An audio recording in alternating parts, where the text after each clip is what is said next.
That is why.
Hmm.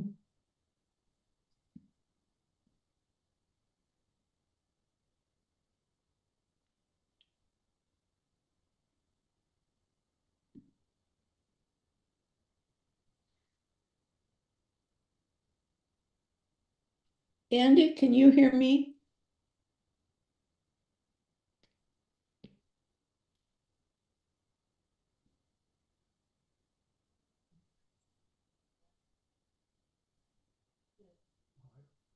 Steve said he could hear us. I can't hear other people. But I cannot hear anybody else. Can you hear me? I can hear you just fine. Okay, thank you. Yeah, I think most people are muted, so that's why you're not hearing anything. Okay.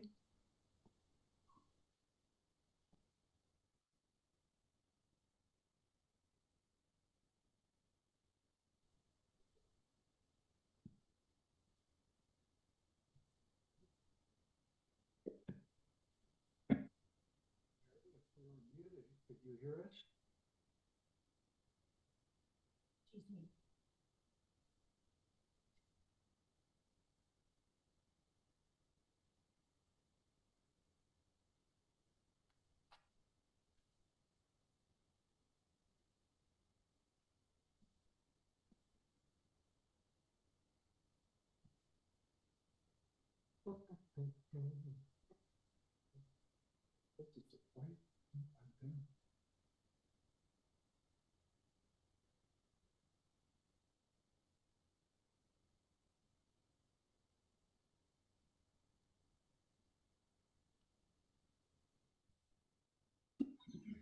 Okay, welcome everybody. We are now calling this meeting to order, and we would love it. I understand Tribal Chair Leonard Forsman is here. If you would do the land acknowledgement. Yes, Leonard? Leonard? Yes, thank you, Val, and thank everybody for gathering here in the virtual place. And most of you are, I assume, are in the territory of the Squamish tribe tonight. So on behalf of the tribe, I'd like to thank you all for supporting our values and traditions and wishing you the best this evening during this meeting. I wish I could pronounce it, but thank you. Okay, at this point, I am turning the meeting over to the vice chair, Patrick. Please give him your attention and listen to what he has to say. Take it away, Patrick. Thanks.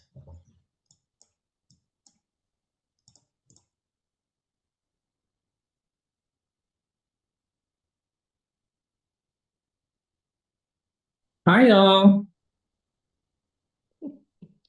Okay, we gotta deal with audio.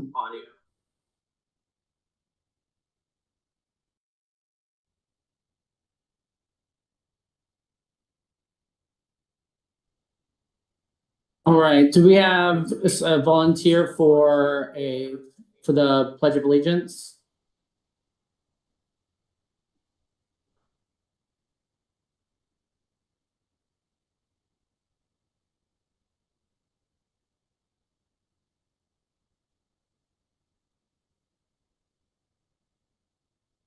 Right.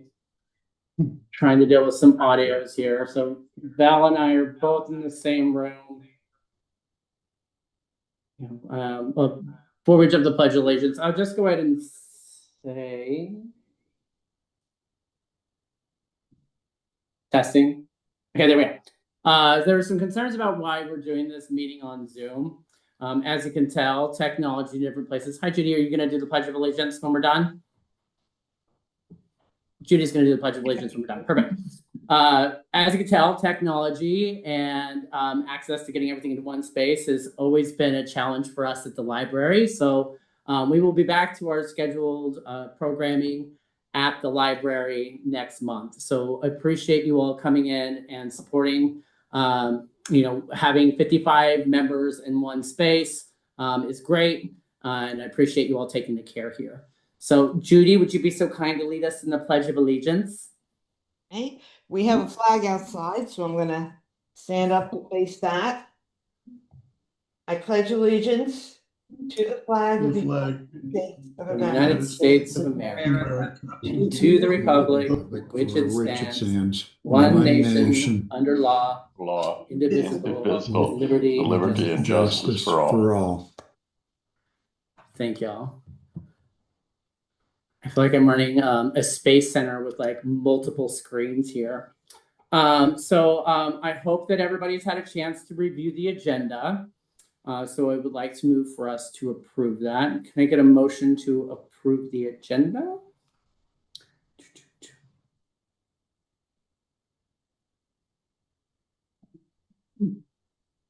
Motion to approve the agenda. It won't let me look at it. Thank you, Chad. For a second. I second it. Oh, perfect. Thanks, Judy. You would? And also the minutes. We didn't send them the minutes. Okay. So we will not approve the minutes, but it'll go out there. We'll also send along a full transcript. I think it's very important for us to kind of see what we're thinking and some of the comments that were made. And part of this meeting is going to reflect some of the feedback that we got. I think you guys are going to enjoy. This is John Gustafson. Can I please talk? I'm having difficulty getting into the thing, and you did a first and second, and I had an objection to the agenda. And I really feel like I should have that opportunity. I'm trying my best to get into the system. So please, John, just listen you're to out of order, and I'll allow you to speak for a second. Okay, thank you. So well, what the reason I want to object to the agenda and add an item is we all pay or are all involved. I'm a PCO. I feel that anybody that's in this meeting should have the opportunity to speak and communicate to how they feel and what's going on. And I would like to have that added to the agenda. I do not want it to be anything less than that. So I'm hoping you can do a first and a second. I have no problem with it. I want to make sure that that's included. Thank you. Yeah, thank you, John. And that's a great opportunity for us to clarify. PCOs and members will have an opportunity to speak. We had the meeting last time for us to kind of put everything out there. I want to avoid erupting into chaos because we want to respect each other's time here. And I know that a lot of people have feelings, ideas, and things that they want to say. So out of respect to the people that showed up last week or last month, you know, where we've had your opportunity to go on record, that will be sent out to everybody, to the entire transcript. And so we will give people that have not spoken, that are a PCO or a member, the opportunity to share at the part of presentation where we're going to allow time for that. Secondarily, John, please let me finish. Thank you. Secondarily, everyone has had an opportunity to submit questions for the past 30 days of things. Those have been taken into account and are put in this presentation. So while I acknowledge that this subject matter is difficult for people and that people have a lot of questions and there's a lot of information circulating out of here, the purpose of this meeting is to continue from the conversation that we had and the feedback we got from the membership to present that today. So if we're going to move beyond anything out of that, it will be called out of order. And this is just unfortunately how we're going to run this meeting today. Thank you for giving us an opportunity to clarify that, John. Okay, I do appreciate that, but I have one thing to say about that is I feel strongly that it is not, it's not fair because we have a group here that's here tonight and we had a group that was there last time. I see different members at this time that I've never seen before, but the concern that I have is we have a right as a group to be, I've never been in a meeting that we can't even communicate with the 23rd until the 26th of March next time. That's way too long. We need to be able to communicate what's happening now with our group. I've been here from the very beginning, and I'm sure there's other members that would agree with me as well, because, you know, we want to have inclusiveness in our group, not exclusiveness. Okay, that's what I feel. That's why it's important that we do that. So thank you. John, I adore you. I know exactly what you're feeling, and I'm going to be very clear with everyone that's on this call. In order for us to have a healthy conversation about the things that have happened, we need to be able to identify all those things. So that is the point of this meeting. If we need to have a secondary meeting to talk about all of these complex issues that are directly face-to-face, we can have that. But in order for us to have a qualified conversation, we must have the facts, we must have the timeline, we must have the status. I must make sure that I'm delivering the things that we talked about last month. This is very uncomfortable for everybody. This is not how I would have liked to have continued to do this, but I'm doing this the best way that I can in an equitable way by making sure that we have the information. If you would be so kind, I would like to continue with our scheduled programming. So let me see here. Who else do we have on the call? So we've got, you heard from Leonard. Say hi, Leonard. The Squamish tribe. I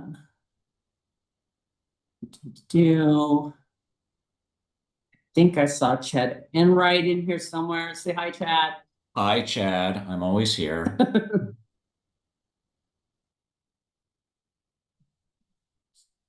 We've got Peter Bossino in here. Hello. Hi, Pete. We've got hometown hero Paul Andrews here. Thank you so much. Y'all, I think I might need glasses.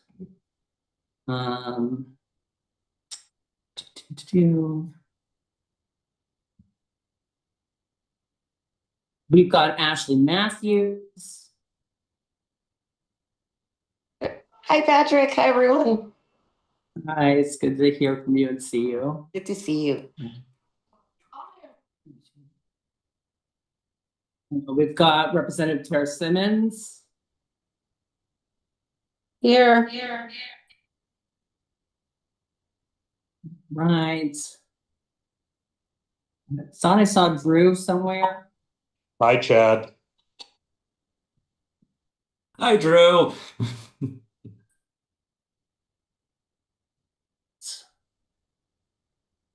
Since that's anyone, everyone. David Lewis. Everything keeps moving. I'm not moving, but here I am. Hi. Oh, hey Dave. Hi. That is the fun part about physically being in the library. You can see people. Alrighty, so now we're gonna get to the fun part of this. Who am I kidding? Isn't all this fun? Alright, so make sure our ComTech people are prepared to make sure I've got this right. All right, can everyone see on their screen a lovely series of tents and a happy sunshine?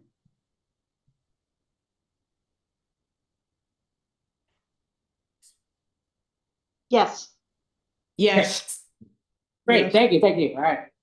So what I'm about to go through is a lot of information. If anyone that knows me knows that I'm very much online and very much out in the community. I've taken a lot of time and care to review the things I've heard, the things I've seen on social media. I've had conversations with other leaders. I tried to come at this in a way that we have a unique opportunity here to make sure we get our stuff together. I always have in the back of my head Lori Cadet talking about how we're this big tent, and I love a good metaphor. I think they're great. I'm a visual person, and the more I thought about this and how people that I respect and community leaders have been engaging with this subject matter, and it deserved this level of care.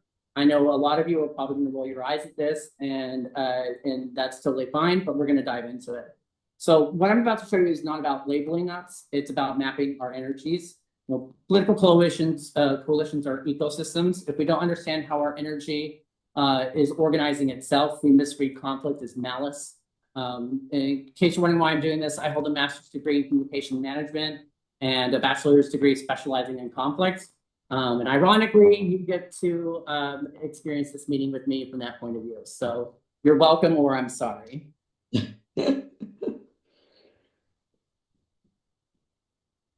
Right. Why are we not advancing? There we go. Okay. So thinking of this as a 23rd is a political ecosystem. We've got stability seekers, we've got justice seekers, representation guardians, practical problem solvers, change accelerators. That Big Tent energy is what makes us really great. And that's why when we go through something like this, it feels so heavy, it feels unfathomable, it feels all these things.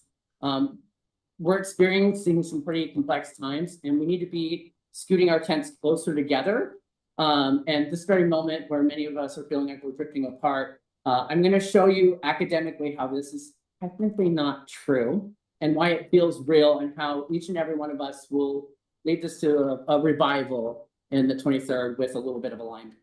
Can I get some thumbs ups and some claps and some hearts as we go through this? I want this to be as interactive as possible because I recognize that a screen doesn't really allow us the same type of engagement. So I want to kind of foster that here. So this is kind of fun. So here in this tent, we've got institutional Democrats. Core value of stability and electability.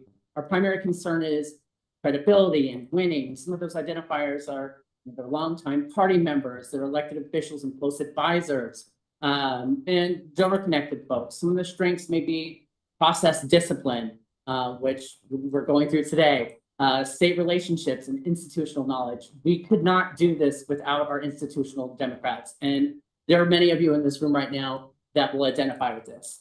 Some of those blind spots, though, they may appear super protective of incumbents. They may move slowly. They may underestimate grassroots frustration. When a barrier-breaking leader faces scrutiny, it activates historical memory. That response is not irrational. It's rooted in a lived experience.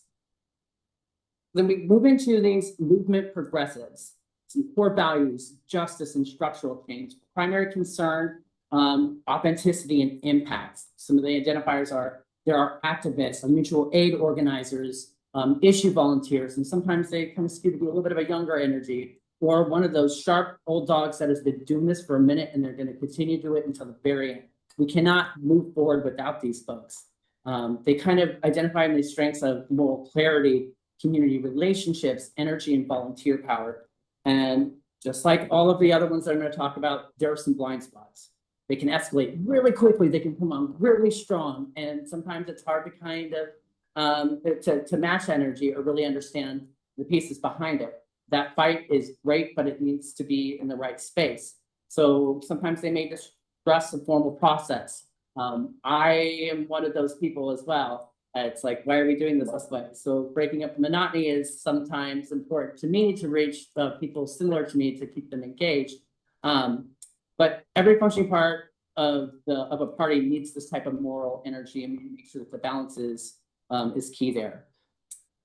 The next one, I can call out a few people here that exemplify this, and they're the result of why I'm a part of this organization. A representation coalition. These are equity and lived experience folks. The primary concern is who holds power and who gets displaced. Our BIPOC leaders, LGBTQ, disability advocates, social justice organizers, those historically excluded from representation. Those strengths are deep community trust, historical awareness, ability to identify systematic patterns, and moral authority and equity conversations. Some of those blind spots would be they may interpret scrutiny as erasure. They can conflate accountability with displacement, and emotional activation may override procedural patience.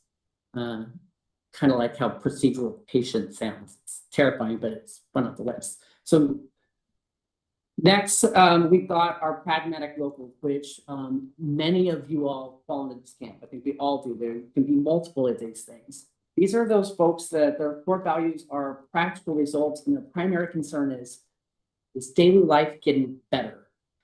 These are union members, our working families, retirees, small business owners, civic volunteers, sometimes the non-ideologic Democrats. So those strengths are, they've got that grounded perspective, electoral realism, issue focus, and community embeddedness. Some of those blind spots are, and this is what we're trying to avoid, is they may disengage when politics feel chaotic. Does it feel chaotic? Sometimes we have a low tolerance for policy or for process debates, and they would rather withdraw than escalate. So taking in this care is, we're identifying that these are all opportunities for us to decide we're not doing this. And I'm trying to get us to take those zip ties and start tying these tents together.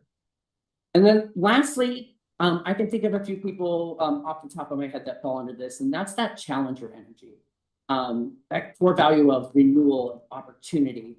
The primary concern is leadership still responsive? Are they dynamic? They're reform-oriented members. They seek generational change, individuals who feel unheard, voters sensing vulnerability. Their strengths for momentum building, forces institutional reflection, expands debate, and prevents stagnation. Some of those blind spots can amplify instability. They may underestimate institutional complexity. Can we get a high five for the complexity of bureaucracy or not? And they can trigger the defensive reactions. So challenger energy isn't inherently ideological. Sometimes it's strategic, sometimes it's generational, and unfortunately, sometimes it's fatigue.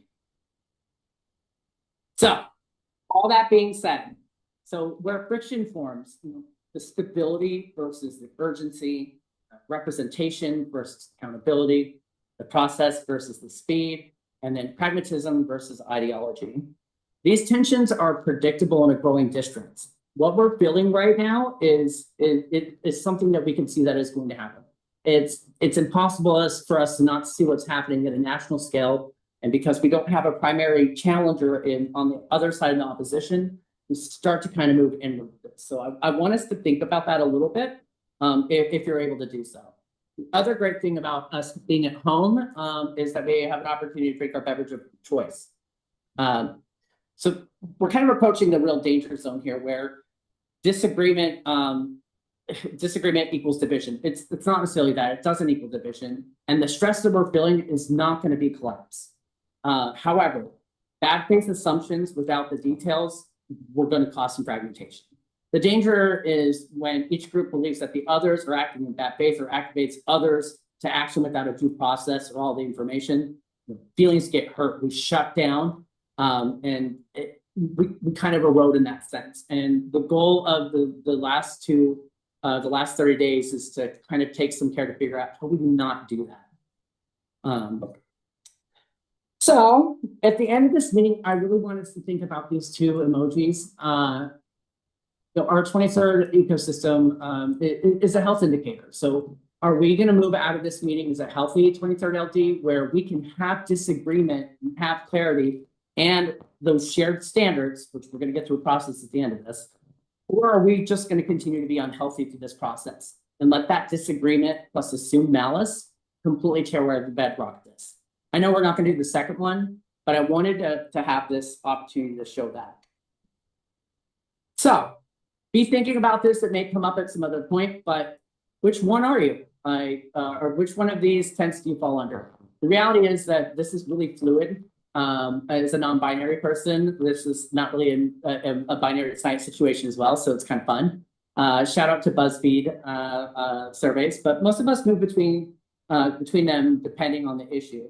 What I know to be true from designing customer strategies, diving into qualitative analysis, and conducting focus groups and moderating social media for so many different industries is that coalitions and teams, organizations, they fracture whenever nuance disappears. If we were all the same doing the same stuff, this would be really, really boring. But we survive, they survive when that complexity is acknowledged and we put some guardrails up. I like to think that is putting those gallons of like water with like cement to the tent thing so they don't blow away into the sound. All right, so now let's get into the meat of this. How we doing? Can I get some thumbs up? I can't really see if the thumbs up are doing good. We're moving through this. So this past month has revealed something really important about our district, not about any one individual, but about how we respond to tension. We saw confusion between referrals and findings. We saw some discomfort interpreted as an attack. We saw some process mistaken for political maneuvering. That tells us something about where we are and what we need to strengthen.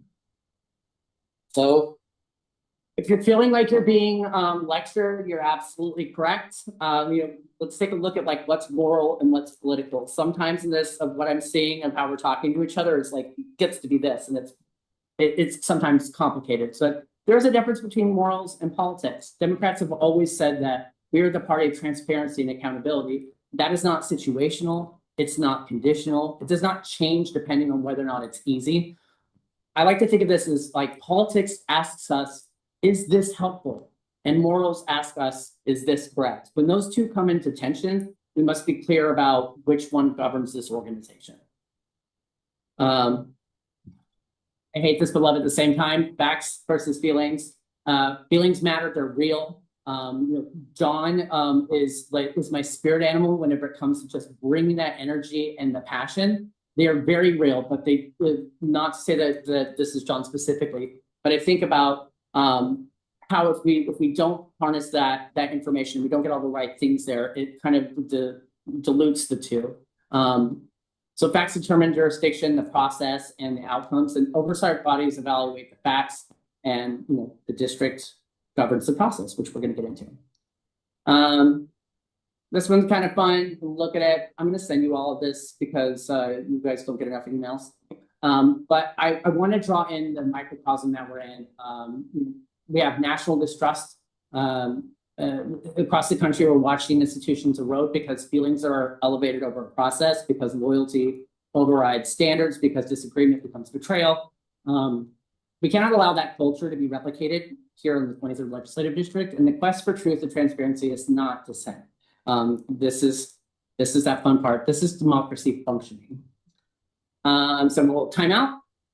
Transparency is not a faction. Accountability is not a primary challenge. Oversight is not betrayal. Those are democratic principles and apply evenly, or they don't apply at all.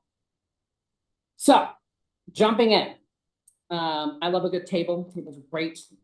So what you're looking at here is the PDC and what the Washington State Legislative Ethics Board is. So as we look at the left, we're looking at the governing law. If you want to screen capture, again, you're going to get this. The campaign's finance laws there, the Ethics in Public Service Act is there. I had to do some reading up on this because I didn't know what the hell it was either. And then we have our focus. So the PDC is focusing on campaign reporting, surplus funds, and compliance, and the ethics board, use of office, conflicts, legislative conduct. Jurisdiction. PDC is the campaign activity and financial reporting, and the ethics board is conduct of the state officers in official capacity. Do they adjudicate? PDC and ethics board? Yes. Can the LD withdraw a complaint? Nope. And do we control the outcome? Nope. So that moves us into the complaints that were filed before we jump into the timeline. So the PDC complaint was filed on January 12th. The subject was the disposal of surplus campaign funds. The question raised were whether two $15,000 surplus disbursements complied with campaign finance law, and the current status is it's under review by the PDC. Who controls that process is the PDC. I will be following up with phone numbers and emails for you to inquire about that, because I know that some people want to be able to provide feedback or to be able to have that conversation directly. With the ethics complaint, it's filed on January 5th. The subject is legislative conduct and potential intimidation. The questions raised were whether conduct falls under Ethics and Public Service Acts. The current status is it's under jurisdiction of the Ethics Board, and the Ethics Board is reviewing that. These are questions can be routed to oversight bodies. You can email chair@23rd Ledge Dems. But these are not findings and these are not determinations. These are the things that you all asked for as well. So we're almost to the end of this. So then we go through the timeline. So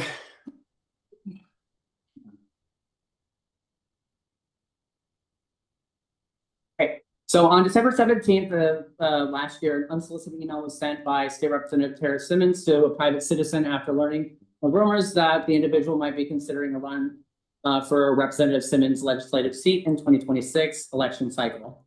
Screenshots of the text message are provided as the exhibits. I have been in contact with Representative Tarra Simmons, and they do want to release the whole entire text conversation. As soon as I get that from Representative Simmons, we will make sure that it's included in the follow-up email. On January 5th, a PDC complaint was filed with the PDC, and ethics complaint was filed with the Legislative Ethics Board. I need to make sure that those two were on the same day. I think in my last piece, I might have typed a 2 or 5 as a 2.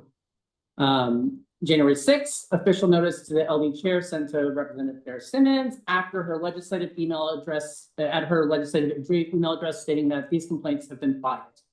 Representative Simmons responded to the chair asking to discuss this, but to use her personal email address, not her legislative one.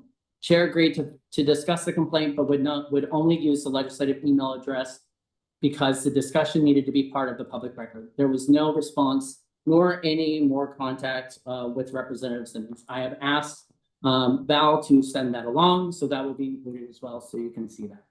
January 12th, a letter was sent from the LEB to the LD acknowledging receipt of the complaint and requesting a time to interview the chair.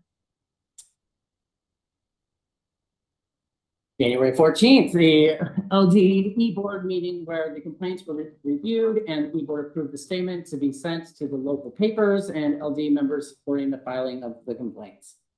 January 23rd, an online only LD meeting was held where a motion was made to withdraw the PDC complaint.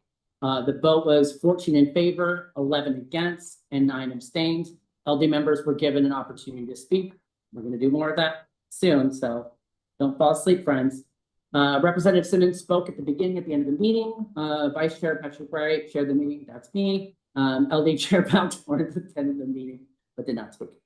January 29th, interview with legal counsel of the Legislative Ethics Board. The meeting included the private citizen that was mentioned in the complaint.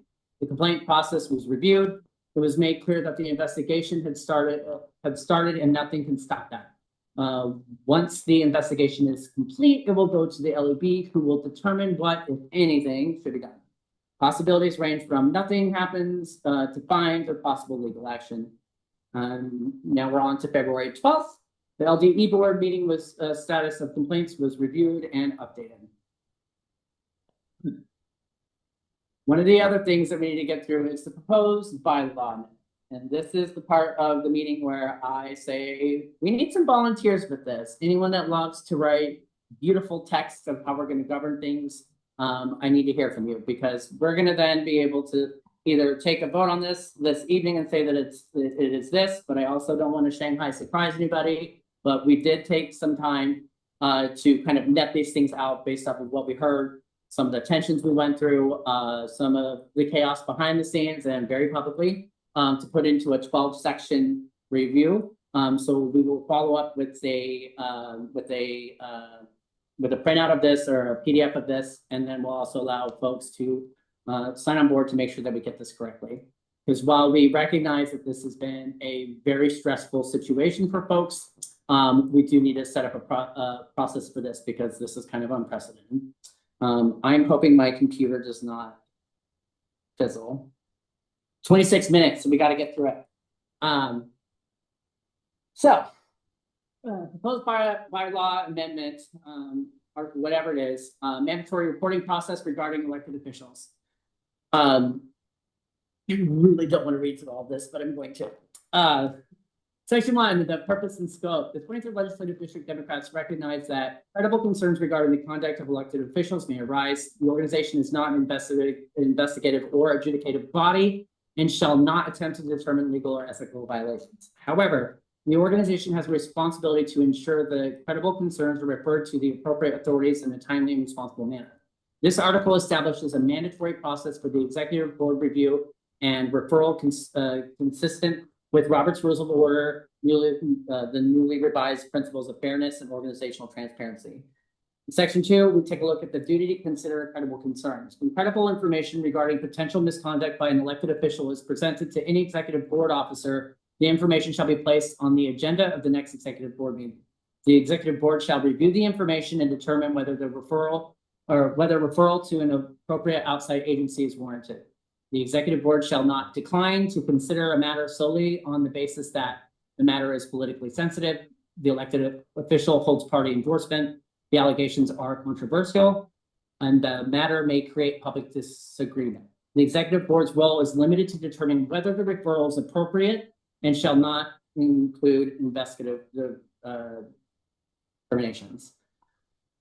Section 3, executive session review. Initial review shall occur in executive session. When appropriate, the executive board shall determine by a majority vote whether A, the matter falls outside of the organization's authority, and B, referral to an appropriate agency may be warranted.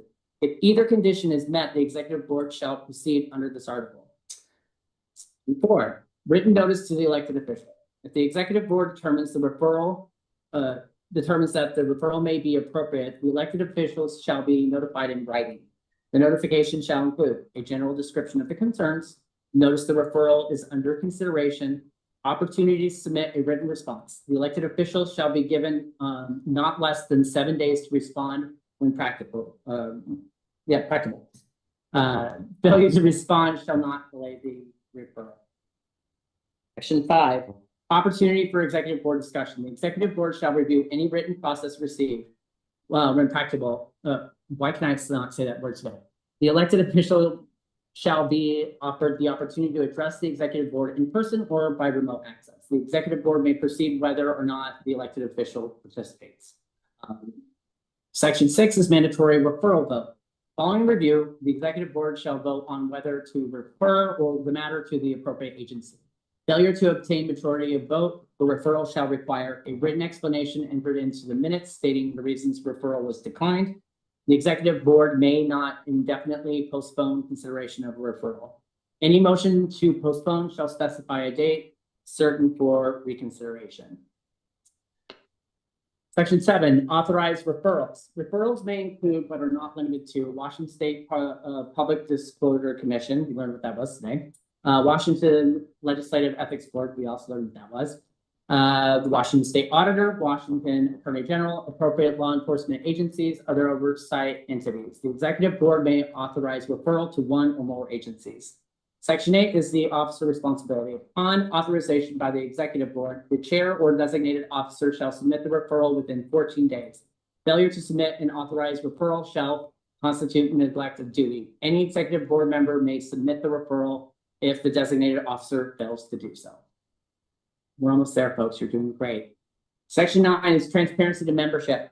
After referral has been submitted, the executive board shall notify the general membership. Notification shall include that a referral has been made, the agency receiving the referral, a general description of the concern, public record documents related to the referral shall be made available to members when legally permissible.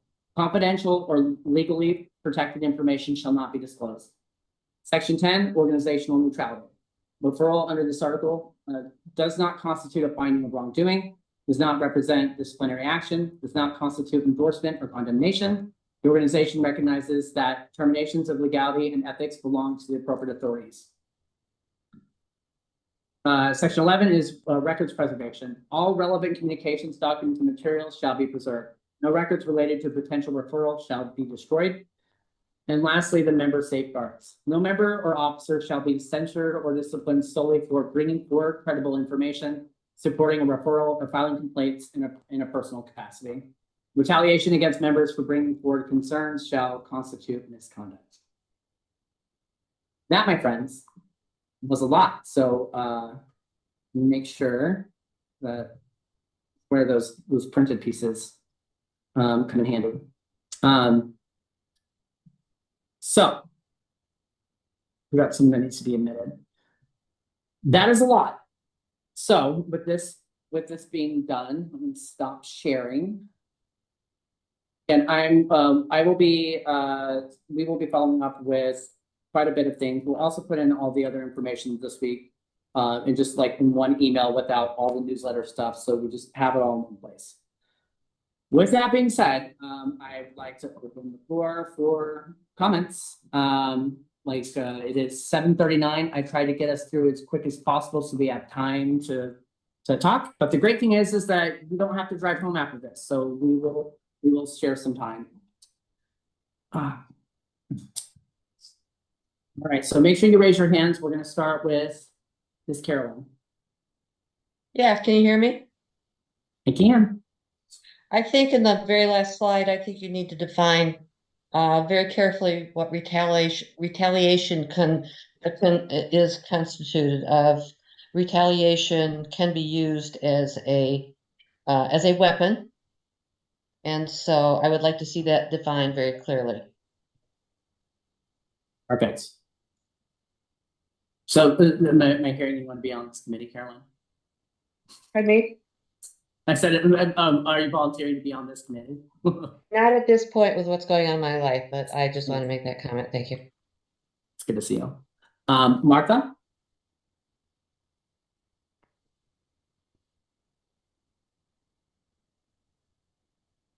Martha, are you there? I need you to unmute. Can you hear me now? I can. But I can't see my name here. I can't see my name. I can't tell how to, We can hear you. So if you just want to share, I can see that it's Martha. Well, so I have a couple questions. First of all, that whatever you wrote for this bylaws amendment, there's nothing in there that talks about talking to the membership before this decision is made, which is really what happened. That's you didn't, and that's why at that last meeting you got so much pushback, and it doesn't show up in this bylaws amendment. It is just the board, the executive board, that makes all this decision and does that without any kind of input from the general membership. Great, thank you. Again, this is not, this is just a framework. It is a collection of what happened, what was done, all meshed into one. We are not adopting this today. It is literally a framework. We are not going to vote on this to say that this is gold. We're going to save a lot more time to get through this process if we have a framework. That is really great feedback, and I hope to get your participation on the bylaws committee. Well, I'm not too That's all I'm saying. considerate. I mean, not too excited about the bylaws committee, but only if that's the only Is mechanism I anybody? have. Yeah. Thank you, Martha. Hi, Jeff. Hi, so my understanding then is that we're taking comments on this tonight, and then there's gonna be a committee that fleshes this out and it gets voted on next meeting, or what are we thinking there? Yeah. Okay.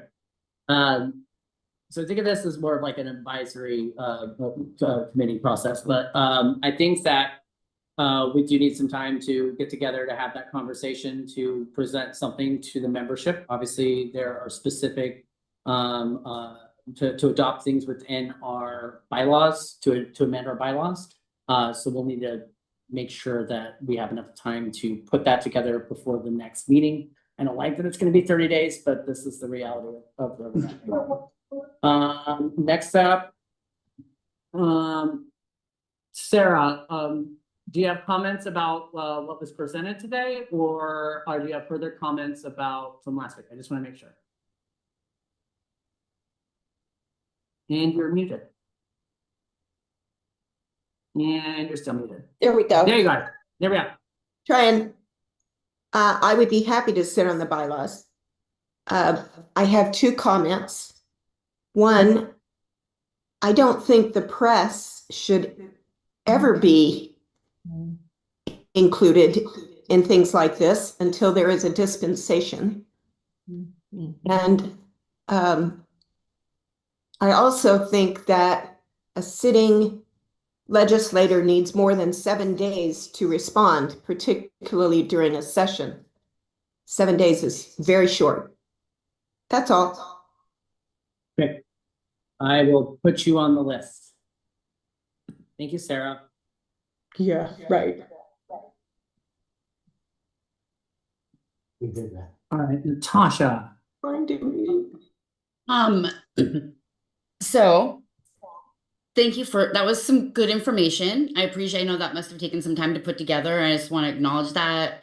And I would say that this sounds like it's in a process and you need people to participate in this process, right? To make it good, which I appreciate that as well. But I also have some concern. So maybe, and I'm not particularly engaged with this particular group. I'm in community more often. That's really where my energy is. And so I don't mean, but I think there's a lot of people here tonight, and maybe that is because there are some concerns. And I wonder where the space is to move forward around some repair.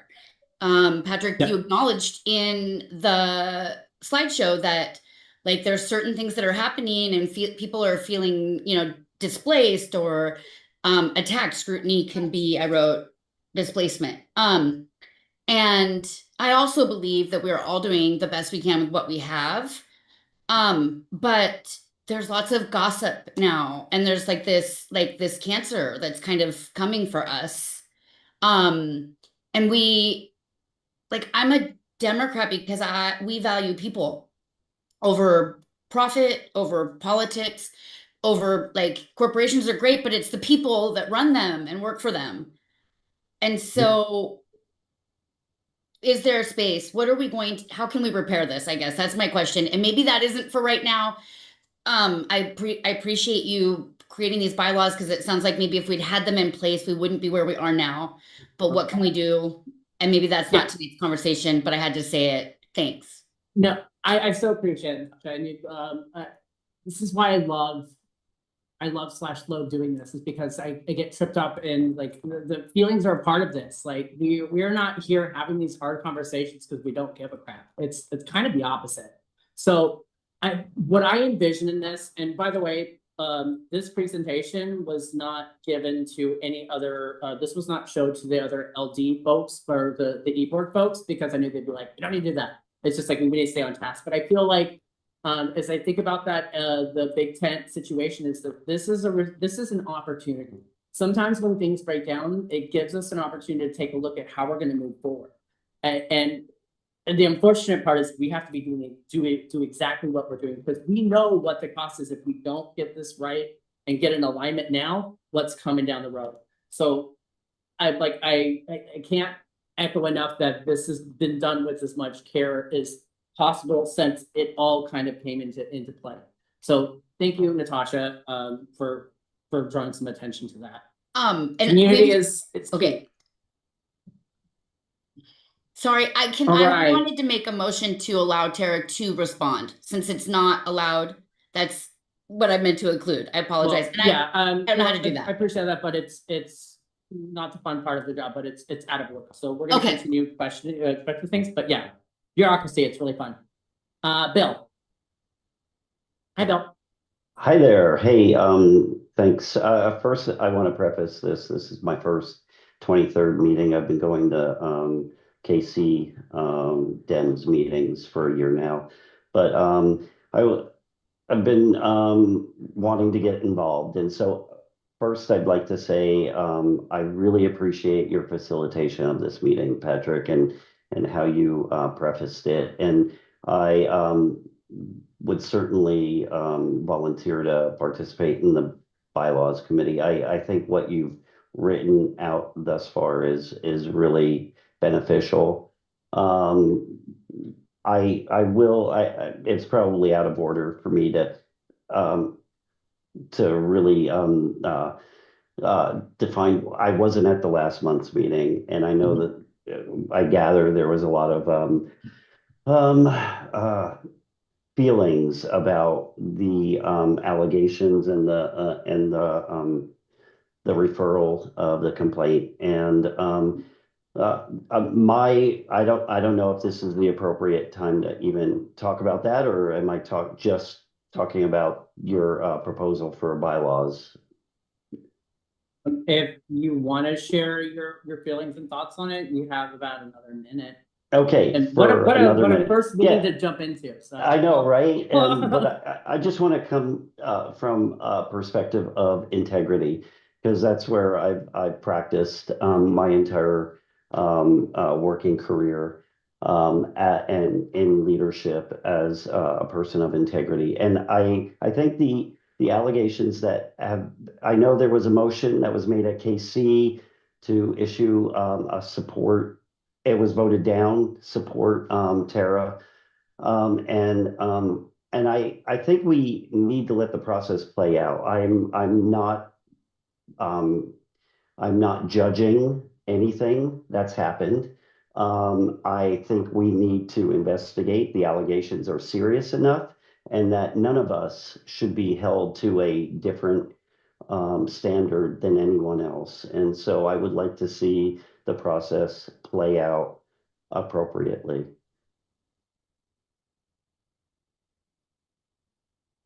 All right, my computer is doing computer things. So we got 9 other people in the hopper. Terry, do you have comments about what was presented today? Do you want to join the bylaws committee? Yeah, sure. I'll join the bylaws committee. I'm going to save niceties in order to be succinct, but I do take 2 issues with what we just read in those bylaw changes. The first one is that when you file these complaints, there is an assumption of wrongdoing. And I think it's crazy for you to try to suggest anything differently here. We've seen that Tara's been tried in the court of public opinion, and anybody who's not every Republican, every conservative one has already convicted her and found a violation in their minds of what she's done. So we need to be very judicial, very careful when we file complaints. So I think that needs to be included. I also think that it needs to come to the general membership.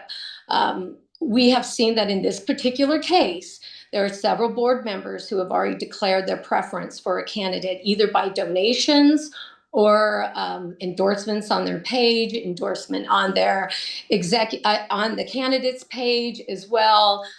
We've seen them on the filing report as well. So, that needs to come to the general membership and not just the executive board. Thank you. Thank you, Terry. Next up, we've got Kathy. Hi, Kathy. Hi. I want to say that I think you have done an amazing job at this meeting, and I want to thank you for that. I can, your skill at running these meetings is amazing. I would also like to volunteer to be on the bylaws committee. So if you put my name in there, that would be an awesome deal. I have heard people say that this is a process that should come before the membership, and I heartily disagree with that. I think that will be way too many cooks stirring that pot.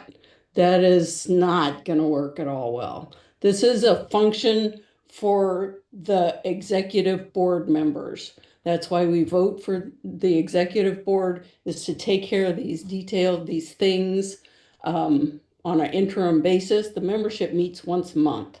So, and to present all these details, whatever, having this discussion would, at a general membership meeting, would be a nightmare.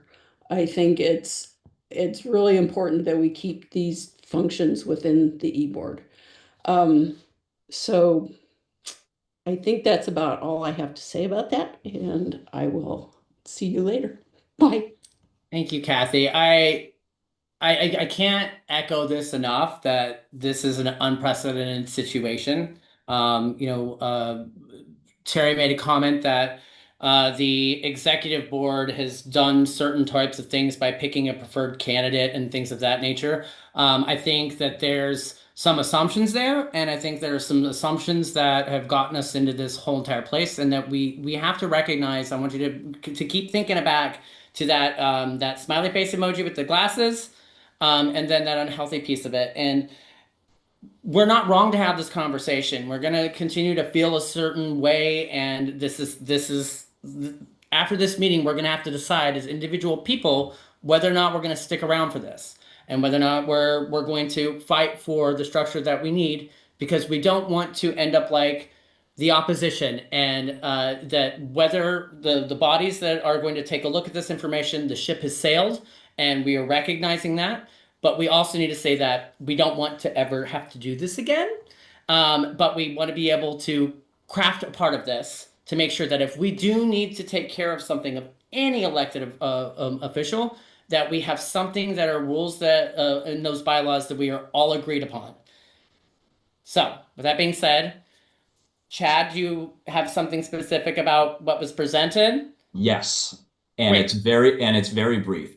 So I don't think this is necessary. I don't think this is unprecedented.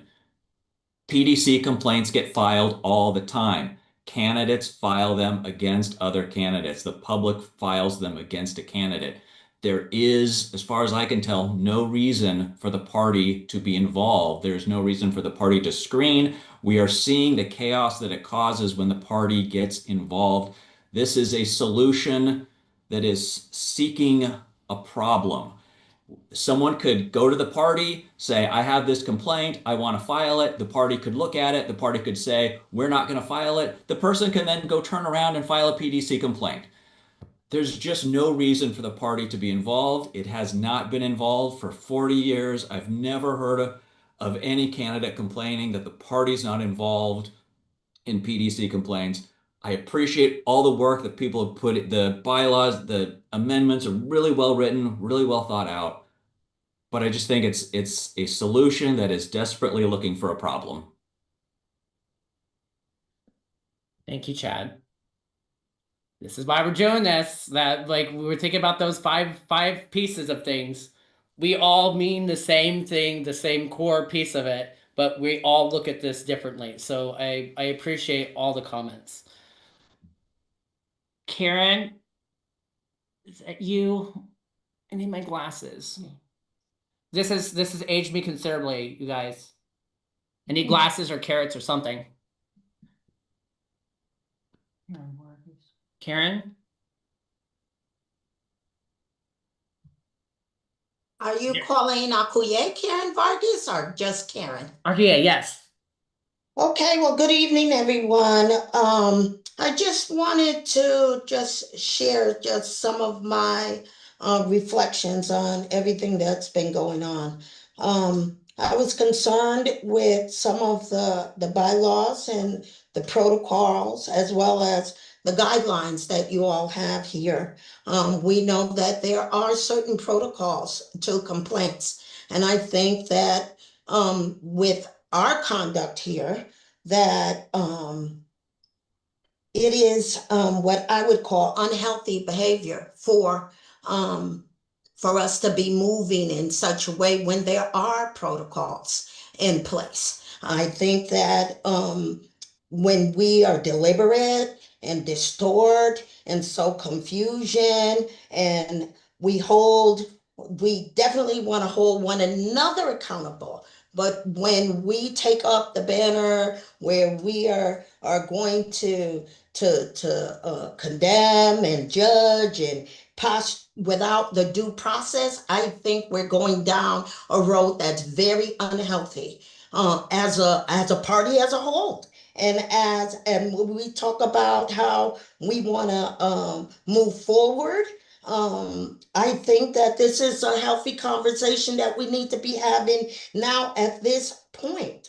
And the language that I saw in some of the bylaws that was presented, retaliation, and please define that for me when we're talking about what that means. The language is concerning for me, and I just wanted to share that, especially when you're reviewing your bylaws and your guidelines for how you all will conduct yourself as a Democratic Party. I think this is a good crossroad, like you had said, for us to do some reflection of how we want to move forward as a Democratic Party. But I would not step into areas that it's really not even our lane. And so I just wanted to share that. Thank you, Dr. Huye. I'm totally mispronounced. I've seen a lot of bullying, triaging, manipulating. I've seen lots of things that have happened in the past month. There have been threats. There have been legal actions. It's kind of crazy. But if we don't get this under wraps and go through and solve these challenges, which again, we are not going to solve them on this call right now, but what we will leave from this is a commitment to solving this together and recognizing that a family can be dysfunctional. That's not even the right thing to say. We can have dysfunction and we can have disagreement, but we're not going to allow this to become dissent. We care about this too much. Carolyn, we've already heard from you. I want to be mindful of everyone else. But I spoke very briefly. And I just want to say that I will, if we have time at the end, we want to give everyone the same opportunity. I was censured without due process, without bylaws, and I think that should be included as part of any process, because there was no bylaws covering my censure by the executive board. And it has damaged my reputation within this organization. And I was given no reason for that. And so there was no process. So I think that there needs to be something in the bylaws for that. We can talk about that in an executive session. We've had a conversation with our state parliamentarian in that process, and there are 2 actions that you can visit to challenge that, and we can have that conversation at the upcoming board meeting, and we can request, you can email myself and Val we can have that emergency session. Chris. Hi there. I'm just taking myself off mute. My name is Chris Strawn. I'm a new member, and I just wanted to get involved because I had such a really positive experience this short session on trying to get a bill passed. And I really wanted to speak to some of the model that you put out. I happen to be an attorney at the Northwest Immigrant Rights Project, And, we're doing detainee defense, asylum, and so on. And, as an attorney, you're used to complaints, bar complaints, ethics complaints. It comes with the job. But, the idea that every complaint is kind of neutral and so on is something that just struck me.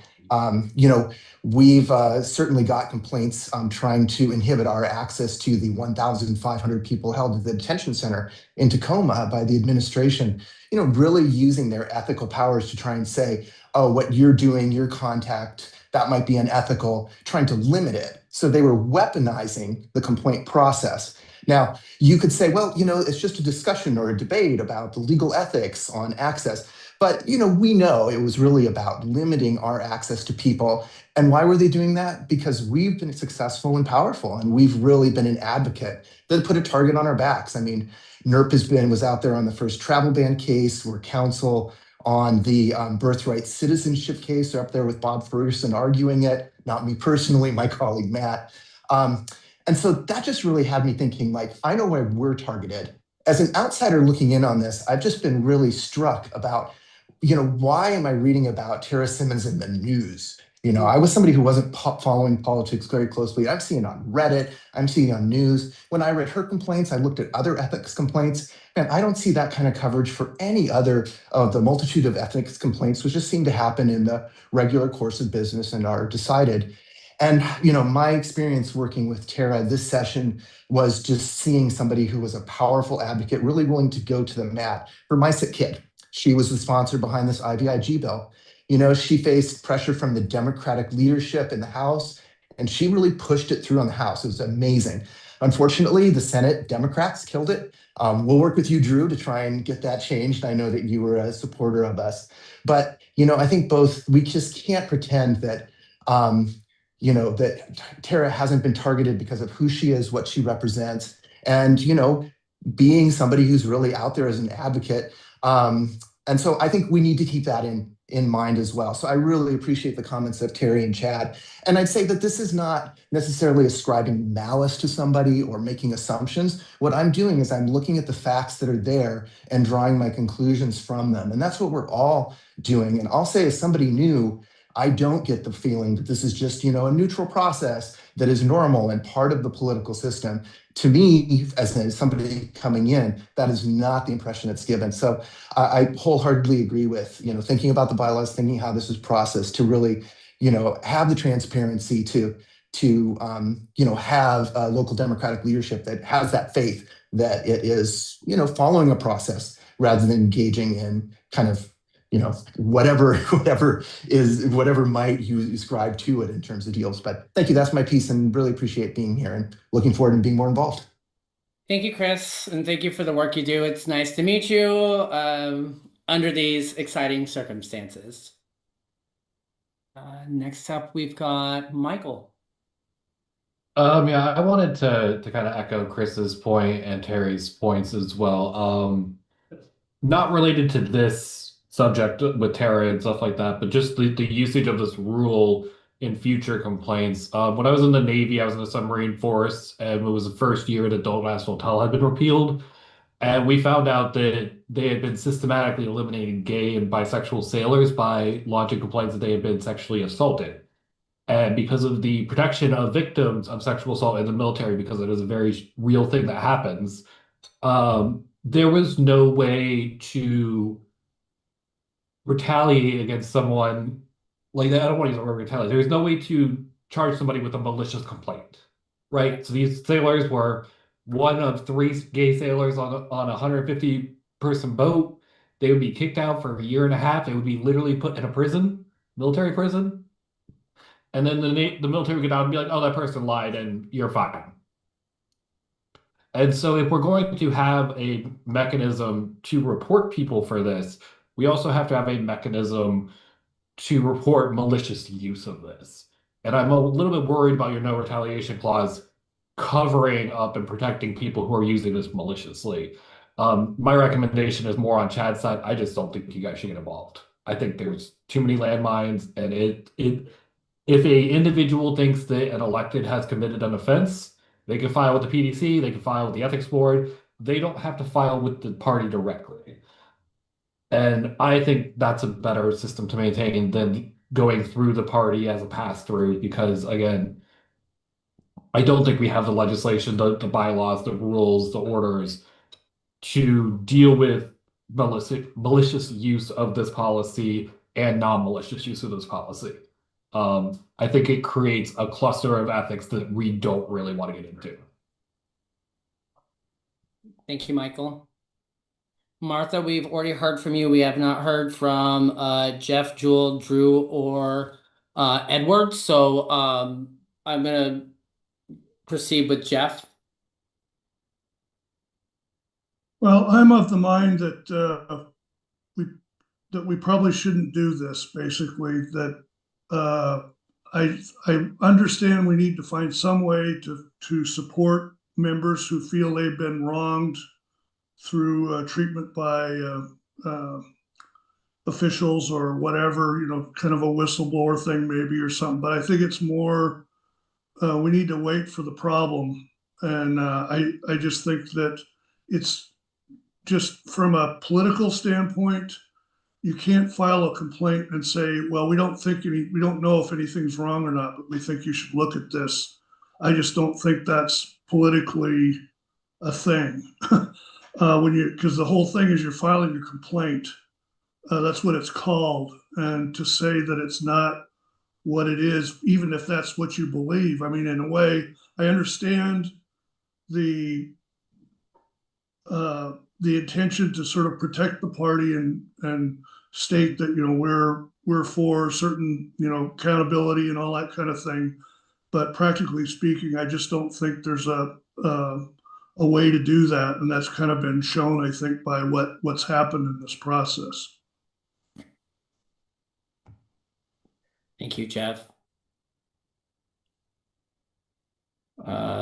Jewel.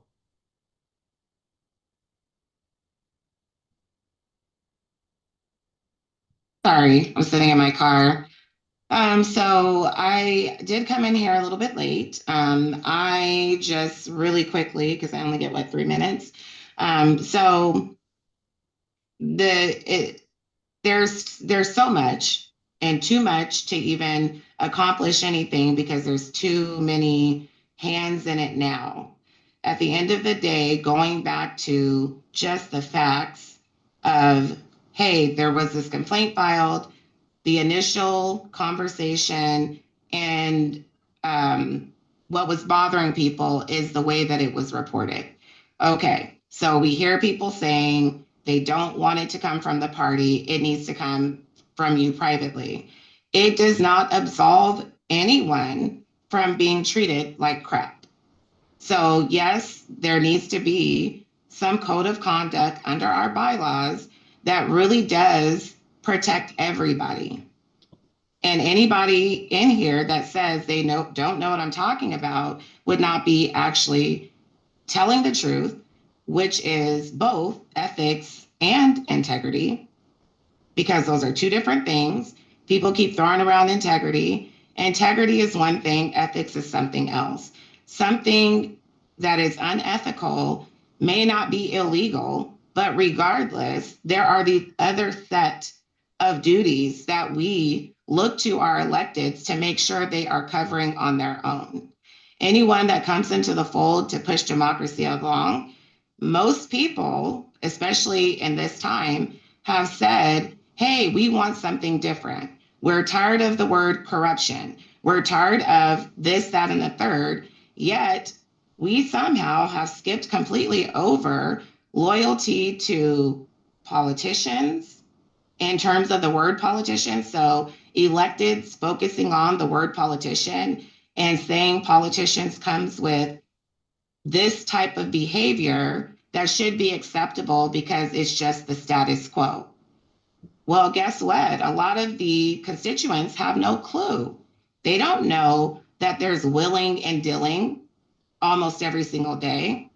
So when people come into politics and they see all of that, it can be wearing, it could be tiring, but it doesn't mean that you stop. It means that something has to change. There has to be a paradigm shift of what do we want? Do we want to blend in and say all corruption is good, some corruption is good? What do we want? Do we want accountability? And if we say we want accountability, then it has to be equal and equitable to everyone. I don't think saying that you can't file it as the party, which I do agree, it's a lot of work, takes up time that we don't have. We have so many other things to focus on. At the same time, accountability is part of PCOs. It's part of your duty and endorsing candidates. It's all these things. So if PDCs, the PDC format is something that happens regularly, as Chad mentioned, if it happens regularly, there shouldn't have been any knee-jerk reaction to anything. Let it play out. The bullying, intimidation, the craziness, the flat-out craziness is too much. And we're sitting here trying to have a dialogue and pretending we don't know what we know. That's not okay. I pride myself in trying to hold both a level of integrity that has the principles that back up my decisions, ethical decisions. So regardless of anything, I don't think I'm perfect. I'm far from perfect. But I know in this world at 45 years old in America, in Kitsap County, I don't get the option not to double check. I have to double check everything. I could get pulled over right now sitting in my car, and I have to be aware of where I put my hands, how I respond, what I look like. It's not fair to anybody else that there is one set of standards for this person and something else for someone else. In fact, the Democratic Party has worked very hard to build equity into all the systems. So that's, am I past my time? Okay, thank you. That's all I have to say. And I will help on the bylaws committee. Well, if I would have known it was going to be this easy to get people to sign up for a committee, maybe I've been a little chaotic beforehand. You got me having to run meetings and be all uncomfortable. Kidding. Sorry. I don't know how to take things seriously. I'm really just an adult toddler. Hi, Drew. Hi, Patrick. My name's Drew Hansen. I identify as an institutional Democrat. So, look, I agree with Chad, Jeff, and the others who suggested that we can save everybody a lot of work on the bylaws committee, because I don't think there should be a bylaws committee, at least to deal with this. The problem with having the 23rd serve this like mandatory reporter role is that anyone who makes a complaint on some, like, for whatever it is, once the 23rd forwards it on to the ethics board or the public disclosure commission, it takes on additional heft in the eyes of the public and certainly in the eyes of the press. And I don't think that's what we want to do. If someone has a complaint to make against an elected or anyone else, they can make it under their own name, and the PDC or the ethics board can evaluate it as they would any other complaint. And the particular one about the texts shows why this is a bad idea, right? I think. Like, I've read these texts a couple times, once when the complaint was filed, and then once when you all forwarded out to the membership. And both times I thought, I served on the Legislative Ethics Board for a couple of years. I don't see anything remotely resembling an Ethics Act violation in any of this. Like, an Ethics Act violation is like if you use public resources for a campaign. Like, if Tarra had used her legislative phone to send these texts, well, that's potentially an Ethics Act problem, right? If Tarra had said, hey, if you decide not to file against me, I will use my power in the legislature to allocate a $500,000 donation ongoing from the capital budget to a nonprofit you care about. That's an Ethics Act problem, right? That's a special privileges problem or a quid pro quo problem. Using your personal phone to tell somebody, hey, I hear you're running against me, I'm going to have some people tell you not to do it who I happen to know. is not within the solar system of the Ethics Act. So we'll see what they do, but I would be shocked if they do anything other than dismiss this immediately for lack of reasonable cause after a brief investigation. And then we get into this like, well, even if it's not an Ethics Act violation, maybe this is like harassment, intimidation, and a code of conduct problem.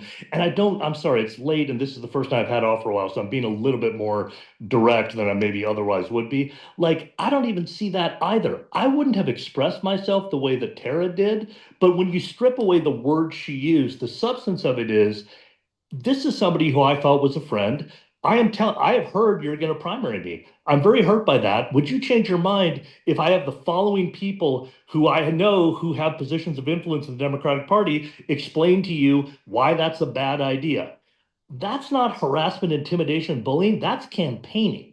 And that happens on a routine basis. Like, so I don't get any of this. Like, I truly don't. So, like, God bless you all. But I think the very fact that we are having this lengthy and odd meeting illustrates to me why we should not adopt this pre-clearance or mandatory reporter policy. So I think Chad's basically right about all this. And thank you for hearing from an institutional Democrat.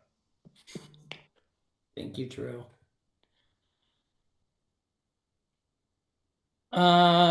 Edward. Hello. This is a crazy first meeting for me. I was invited here. So my knowledge on this topic really extends basically to the bounds of this meeting and to the bounds of that bylaw and the comments people have made. So I am going to be very timid and not try and overstep because I do not know the enough to really comment on the specific ethics violation or whatever. But it seems like a lot of people, this is just something that I've noticed, is a lot of people are saying this should be out of our hands. That this should not be something that we dip into, and maybe with the reporting that should be true. Again, I'm not entirely sure how that should go, but I do feel like from an outside perspective, the party, once the investigation takes place and a decision is delivered, it should be in the bylaws, or at least just it makes sense that the party should be mandatory, or it should be mandatory that the party responds to and maybe even complies with the deliberation of the investigation, right? Like, I feel like that should be a part of the bylaw. Does that make sense? Kind of. At least that Yeah. there's all this stuff about the reporting and all of that, but there needs to be a part in the bylaw where it mentions the actual investigation itself and the conclusion of that investigation. Like, that seems to be the central thing here, is like, what is the investigation going to find? Like, at least from an outside perspective, everybody seems to have made up their mind. I don't really know what's going on, but me too, Eddie. I'm just here for the food. I'd love to find out once the investigation, releases its decision, and then the party should act on that decision. That's what I wanted to say. Right. If you all haven't had a chance to meet Eddie yet, he is an up and coming poli-sci. I'd like would say fanatic. So we're glad you're here. I remember my first meeting a long time ago. It's a lot to take in, but we're here to help, not hinder. So thank you for your comments, Eddie. It's good to see you. BKW 1958, identify yourself. Hi, my name is Brian Worthington. I moved here 14 years ago from Florida, where I was actively involved in politics at the county, state, and national level. Shortly after moving here, I started coming to Democratic county meetings, and I joined the 23rd LD Facebook page. And after all of this crap that started happening in Minneapolis, I decided I can't stay on the sidelines anymore. I became a PCO and became a member of the county party. And I was going to join the 23rd LD as a full-fledged member. But then I looked at the Facebook page and I was shocked at what was happening. The 20 years that I was in Florida, I never saw that kind of fighting amongst Democrats. It's like, I felt like I'd be in the middle of a circular shooting squad. It's like, I don't know if I want to join the 23rd LD, but I hope to join if this can be resolved properly and equitably to everybody. That's really, I mean, I want to join, but I don't want to get involved in the nastiness. I'll work my ass off to get people elected, whoever wins any primary, but I don't want to get involved in it if it's going to involve mudslinging. It's just not right. Thank you. Thank you for comments and welcome to the meeting. In all fairness, I've threatened to resign like 8 times because I didn't want to do this. So that just means that we're uncovering the way that we're going to move forward, and I so much appreciate everyone's comments and feedback tonight. So we're moving to Evelyn. There we Okay, go. very quickly, I'd like to be on the bylaws committee, and you're doing a great job. Thank you. Thanks. Great. Good to see you. It was laptop goggles. Laomi. Good evening, everyone, and I apologize if I sound a little congested. I am recovering from gender affirming surgery, but I felt that I had a need as a person who's been involved in the 23rd for several years now, and it seems like every year something new happens where it causes chaos and distress, and it really shows the lines of where our party is currently in the 23rd district. One of the things I really just want to state is one of the tenets of American justice is innocent until proven guilty. And I feel that a lot of people have been operating from one way or the other, whether Tara has been deemed that she's created or has committed, a violation or not, that people are very, very in their feelings and their emotions. And that's just causing even more horizontal violence, which I feel ashamed of as a young person being involved in all of these Democratic parties and organizations where I look at it and I look at you guys to be the people who set the example for up and coming young people. This is one of the reasons why young people do not want to be involved. Is because of the circular firing squad that we have and the lack of being able just to have conversations and meeting people where they're at. So I think that I hope that everyone who is here in this meeting today is able to take a breath, take a step back, let the process work how it is, and stop condemning one another for either supporting or not supporting Tara. Because again, there are systems and processes involved, and we should let them run their course and then make a conclusion once those findings have been made public. Other than that, this is just feeding into another circular uh, biennium that we really need to be able to have these disagreements, but also be able to have those conversations and being transparent and leading them with integrity and not losing our morality while we're doing it. So I hope that we are able to come to a resolution, but until that happens, I just hope that everyone, again, remembers to take a step back. Your feelings are valid, but let's not create more horizontal violence in our community because that's one thing that we do not need right now. Thank you, Laomi. You need to rest up.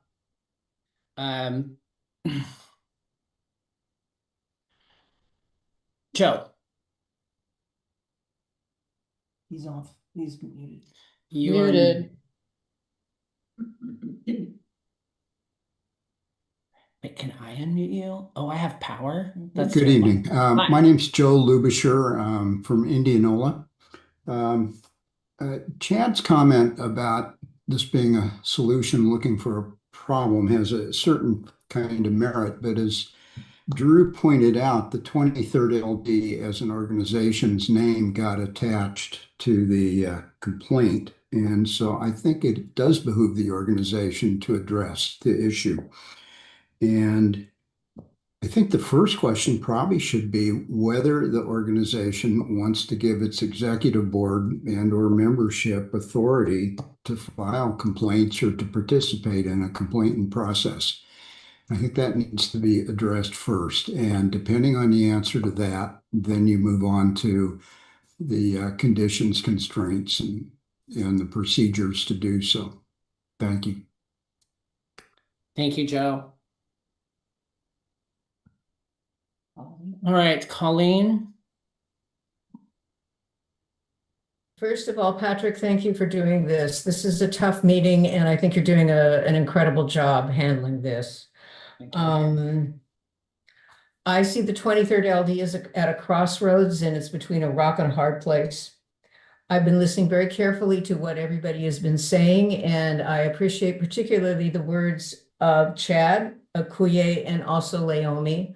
I think that all of us need to calm down a little bit and watch the rhetoric, especially on social media. It is getting pretty ugly out there, and it does not need to be.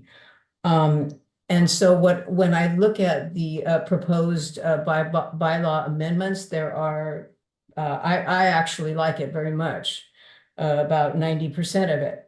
On the other hand, and the question that I ask and that I think that needs to be addressed is, what does an organization do if they don't have such kind of wording in their organization? I've written a bylaw for a national and 2 state organizations, so I know what that is like.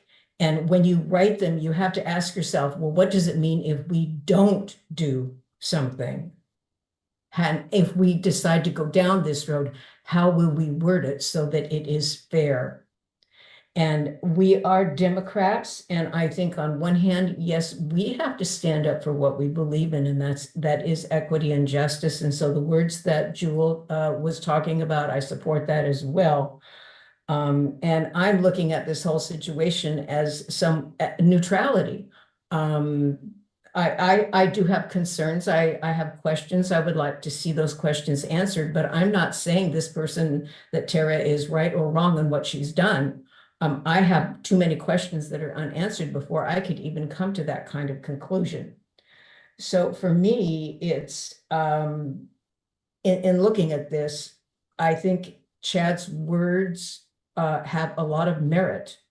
Are we going down the wrong road? But we also have to ask ourselves, if we don't have these bylaws, are we doing our best ethically to show that we are an ethical organization and we stand by what we say in terms of having people that we support in running for office be held accountable in all the levels and ways that we think about accountability and acting ethically. And that's really all I want to say. I know it doesn't answer any questions. It's offering more to think about. But again, what does it mean if we don't have such a statement? But I do appreciate Chad's words also. If we are stepping out of a lane that we shouldn't even be in, then we let other entities take over. But maybe we should even put that into the bylaws and saying we are not going to deal with those problems because there's already a way to do it, and that's what we're going to do. Right. So thank you again. Colleen. Right, I'm going to be mindful of time, but we're going to include everybody. The great thing about having this meeting on Zoom is you're already home. No traffic, no crazy headlights. So I'd like to hear from Marcia. And you're on mute. There you are. Yes, I'm on my phone, which I don't usually use for Zoom meetings, and now I know why. I am really persuaded by the words of Chad and Drew, who are 2 people for whom I have a whole lot of respect. And it seems to me, when we're talking about this, we're kind of going down 2 paths at the same time. Some people are saying, no, we don't need this bylaw. There's a process in place. Keep the party out of it. I mean, I found it chilling that the party was submitting a complaint about one of its elected representatives. I don't think that's good policy. You know, let private individuals file the complaints. So some of us are saying we don't need this process at all. It's a solution in search of a problem. And then I hear other people saying, I want to be on the committee. I want to be on the committee. Is it appropriate to make a motion at this time? I will not entertain a motion until we're done with this discussion. Oh, okay. Well, I will have one if we ever get to that point. We can stay here all night. We can read bedtime stories to each other. But thank you, Marcia, for now. Jerry? I just have two things I like to share with my friends at the community. And that is, I agree with Chad, and I agree that we shouldn't need this kind of an amendment. However, having been confronted with the decision, the fact that we had nothing in our bylaws to give an executive board member a guidance that says, yes, we do this and this is how, or no, we just don't do this. So that's my first concern, and we ended up going into Robert's rules to search for stuff because that is our ultimate authority. So it's challenging, but I'd like us all to remember two other significant points. I have friends on both sides of these arguments, and I have kept my mouth shut on most everything involved here. I just want to make one observation that is relevant to our everyday behavior as Democrats. Despite missing teeth, which I seem to have in common with several of us, we have an ethical obligation to live by ethics. We have a responsibility to be ethical in our behavior, and that means being ethical in our lives and in the people around us. There's no such thing as situational ethics. You either are ethical or you're not. It's not a difficult concept. So when we say things like in our bylaws that we need to moderate or allow someone else to deal with our ethics and our morality, that's our own responsibility. And I think it is our responsibility to make sure that we are meeting those standards from what is reasonably expected of elected leadership. The second most important to me is how often I'm hearing intent. Well, they think they're going to. They want to do this, or they have this in mind. Ladies and gentlemen, please. I have been the victim of this intent thinking more than my life has time for. We do not know the intent of any individual until we've asked them directly and they have told us.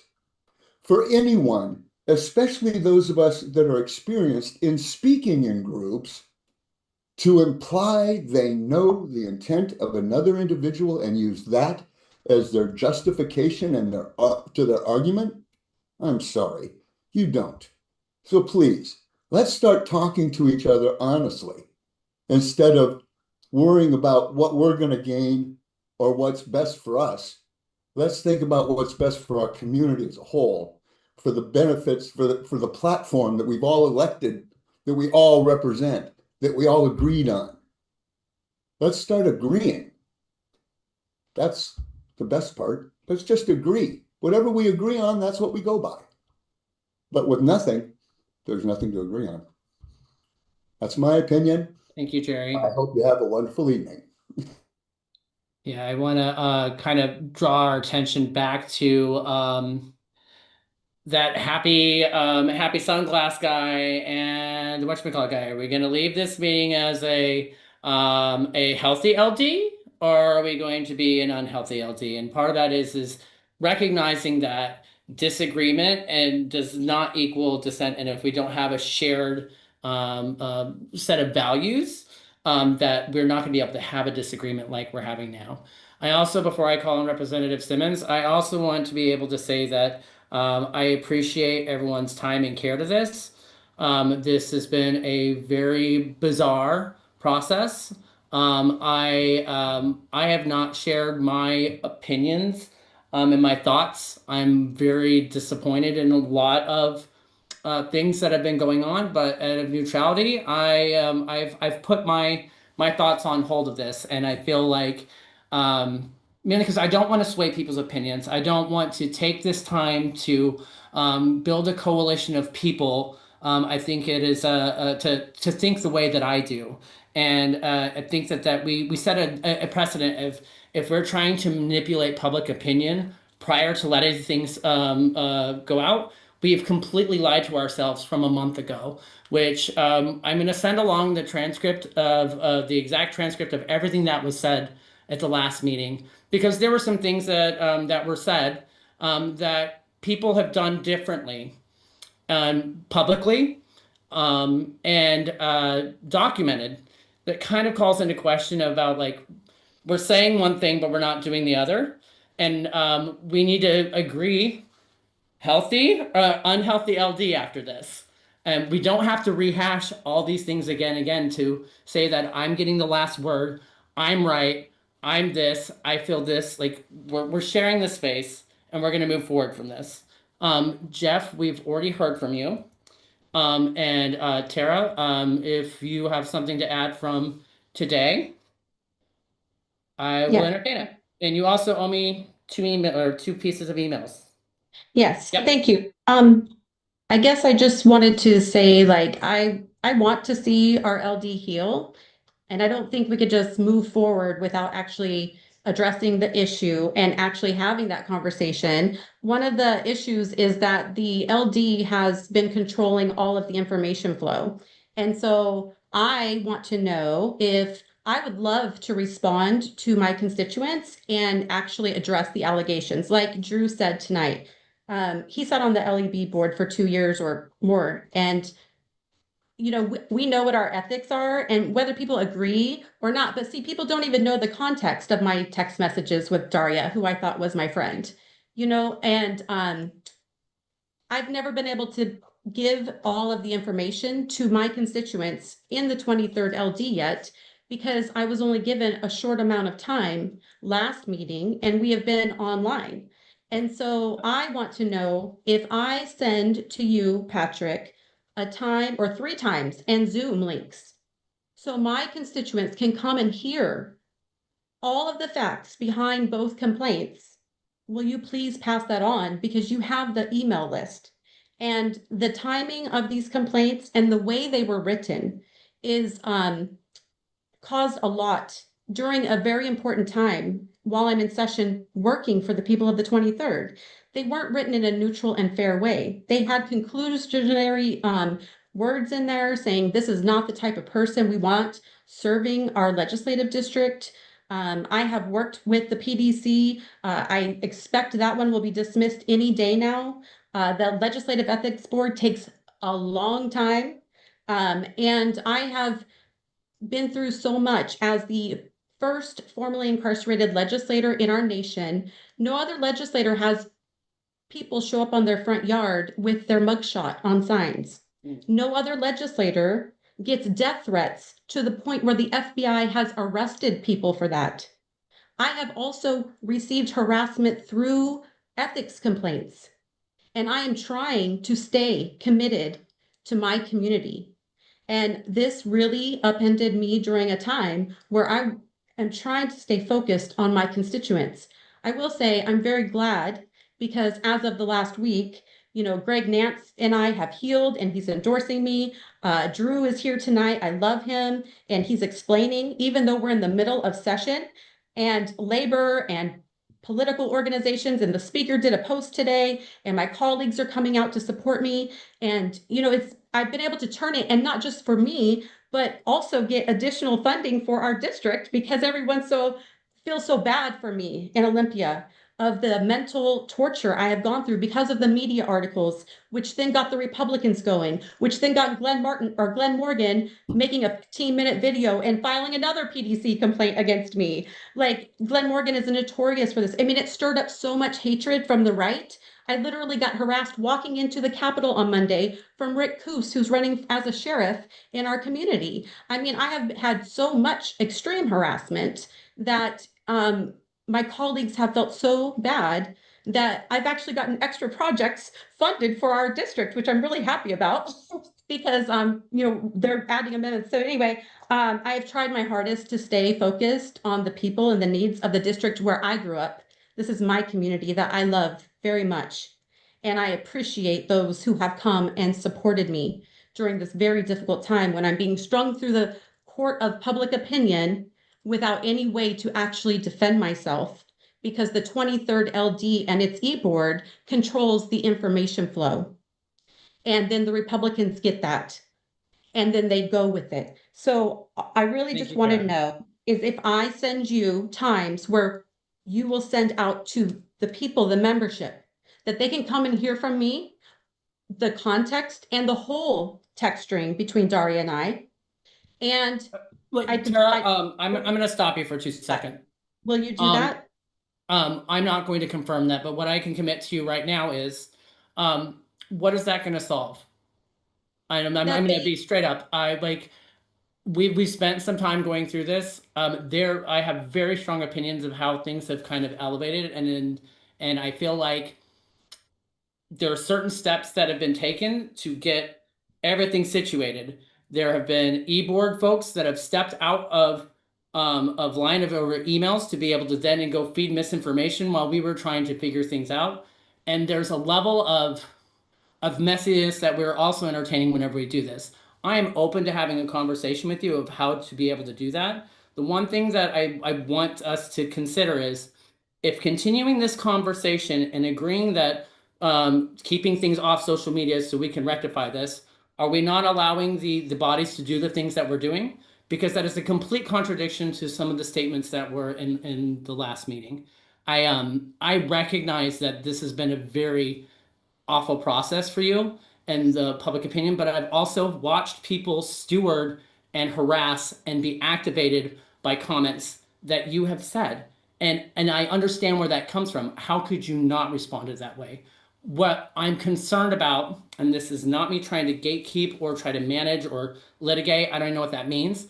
That process, like, are we continuing to say that we don't like that this is how we've acted, and we can't dismiss it and say like, okay, it just never happened, because we can't go back there. One of the things that I want to point out that you said is, during tough times, it really shows who we are and how people go to bat for us. As awful as things have been, there has been progress for you. Correct? There has been, and I would like to just be able to respond and answer any questions. Like Colleen just said, she Right. doesn't know, right? And she wants to know like particular points of the complaints, but we've not had a process yet where I can actually address the membership in an appropriate way and explain my side. And Right. so when Well, do I get that? And that's how we can move forward in healing, is if we actually tell the truth, first of all, and it's done in a collaborative way. I have not been part of the information being sent out. And so I would like to have due process where I can be accountable to my constituents and respond to these allegations to my constituents and answer any questions that they have. That's all I'm asking, is if you can send an email to my constituents and say, you want to ask her questions? She's going to hold 3 different Zoom meetings where you can ask questions about the complaints, because I have nothing to hide, and I'm happy to do that. No, and I know that you're very collaborative in the process, and like when you know what's going on. If you allow me, but I haven't been allowed, and I can't respond on my official email. That would be a violation of ethics rules. That would be a violation. That's why I couldn't respond. If she's responding to Patrick, let her do it. No, that's not how this works, and that's what we're talking about. Yeah, special privileges for one and not everyone. Right. No, It's like we're either going to agree. Out of we're either order. going to agree. I'm sorry, is someone telling me that I'm out of order in my meeting? I don't want to get sassy, but I will. It's almost 9 p.m. I'm tired. I think this No, that was a response to Jewel. not This you. is, Yeah, this I mean, is, Akuye, and I do believe No, the it thing is, we should all have were told we been can only talk one time. So appointed. then are we? Well, if that's the case, why are you talking? trying to mute people. You are talking Right. about equitable, but then you don't want to abide by the rules either. So is it this or is it that? Because we have to make sure that we have these guidelines clear for everyone. And so if you're talking about, oh, you can't do this and you can't do that and you can't do that, well, you can't be modeling the same thing you're saying not to do. It don't work like that. That's Point of why I said information. we have to have the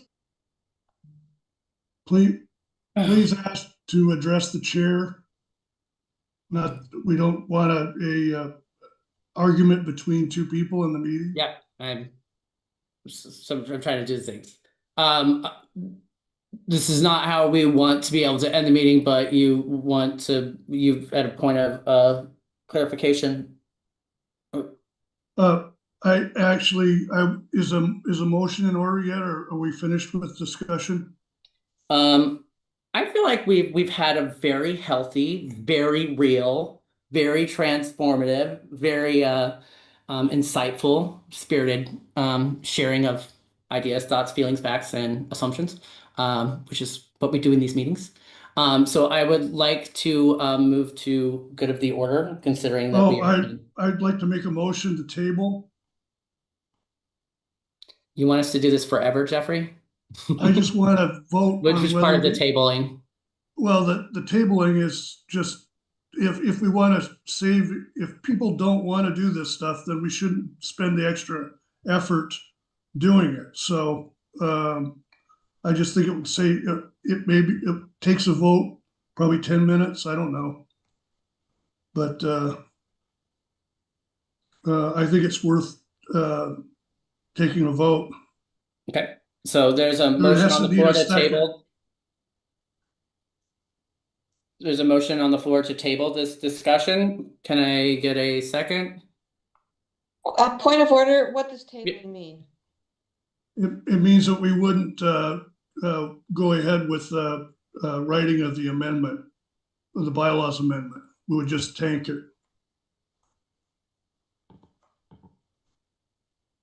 That's not what it means. It actually means to postpone the discussion till another time. No, if you table that, that's it. It's not that's a separate motion. If I motion to postpone consideration, that would be that. But tabling is, if we motion to table, it's gone. Is that, do we have parliamentarian to tell rule on that? I don't think we have a parliamentarian. We cannot see who else on here. I do believe Jeff's correct on the terminology. Oh, Thomas. Okay, do I have a second to table? Theodore Jones. Second. All right. I hate this being on the laptop.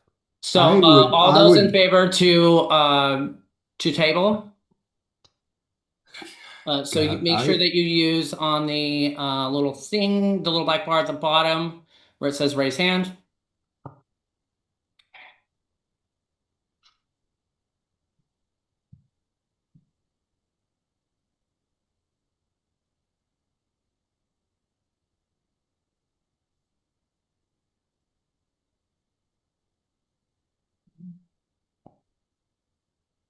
We got Ron and Joyce as well. I don't have that on my screen. Where's the thing to? I know it's sometimes confusing if you're on a phone or a tiny, teeny little laptop. It's in the bottom center that says raise hand. And under React. Yeah, there we go. React? Yeah. I understand it's late, but So I need to do the count. Apologies for muting Natasha. So we've got 4, 8, 6, 1, and then I have 22, 23 with The Gillespie's. All right, and all those opposed? Ugh. So everyone put your hands down. This is where being in person is a little bit easier.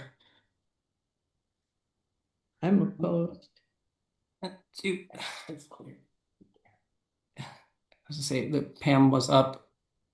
I'm opposing Sharon. Okay. So it carries. What carries? To table this discussion. So Mr. Chair, I would like to enter an abstination because I don't think the motion was described correctly. Okay. So noted. Sorry, my apologies. Any abstentions? Yeah, that's what I wanted. Yeah, there we go. Okay. We're doing great, guys. And just a reminder, I'm abstaining because I'm actually not a member. So we're hoping everybody was being ethical and integral when raising their hand if they were a voting member or a PCO. But we're not getting into that this evening. All right, so abstentions I have. Yeah, you don't count abstentions. Well, it's there. All right, so good of the order. Thank you all. This is the part for our new folks. This is the part of the meeting when we talk about all the amazing good things that are going on and ways to show up for the community and how you can donate to food drives that Judy's going to talk about somehow. When we meet in person again. All right. March, I promise. There's some hugs in order. Patrick, thank you for doing such a good job organizing and running a difficult meeting. In terms of the food drive, yes, please, next time we get together, bring non-perishable food. I will be alternating or, taking it around to different places each time and within our district. And because of what's going on politically and because of the world we're living in, a lot of people are hungry right now. And we need to do everything we can to try to eliminate that situation. Thank you. Thank you, Jeff. All right, we're gonna go in order. Leo? Lee? Do we have a good of the order or do we have a leftover hand from raising? The leftover hand. Okay, perfect. I just had one, Patrick. Too. I know. I'm gonna go in the order that people raise their hand, Joel. But you were in the no order. Problems. Mr. Enright. Oh, I'm gonna get in trouble for going in front of Jewel. Thank you. I'm gonna be really brief. And I know I've got a couple of my county partners here, David Lewis, Pete Boisnew, Paul Andrews. We're a great Kitsap County team. I am running for re-election as your county prosecutor. I have really appreciated all the support I've gotten from the 23rd. You guys know me. I'm here with you all the time. I'm accountable to you guys. I really appreciate it. Patrick, wonderful meeting. The great thing about the Democratic Party, and I've said this before, is that every voice gets heard. The most frustrating thing about the Democratic Party is that every voice gets heard. So with that, I'm done. Thank you, Chad. Michael. So I don't remember what blessed person did this when I was running for city council, but I got this lovely thing called Robert's Rule of Order. Sparks Charts is who makes it. It's 6 pages. And it is very detailed. You will need a magnifying glass or readers. Oh my gosh. But 2 1/3 pages of this is making a motion. 2 1/3 out of 6 pages. So just something we should probably pick up as a party to give out to new members, but whoever gave this out to me, this has been the most amazing thing in the world because it took me 10 minutes to find how to table a discussion. And then right next to it, it talks about untabling a discussion, where you can make a motion to remove something that's been tabled. And so it's a really, really great thing, and I thought people should know about it, and I think we, as a district, should get more. Okay. We can definitely look into it. I haven't deep dove into Roberta's Rules of Order since fraternity days nearing the turn of the century. Naomi. Thank you, Michael. Thank you, Patrick. I just want to extend an invitation as co-chair of the Washington State LGBTQ Commission.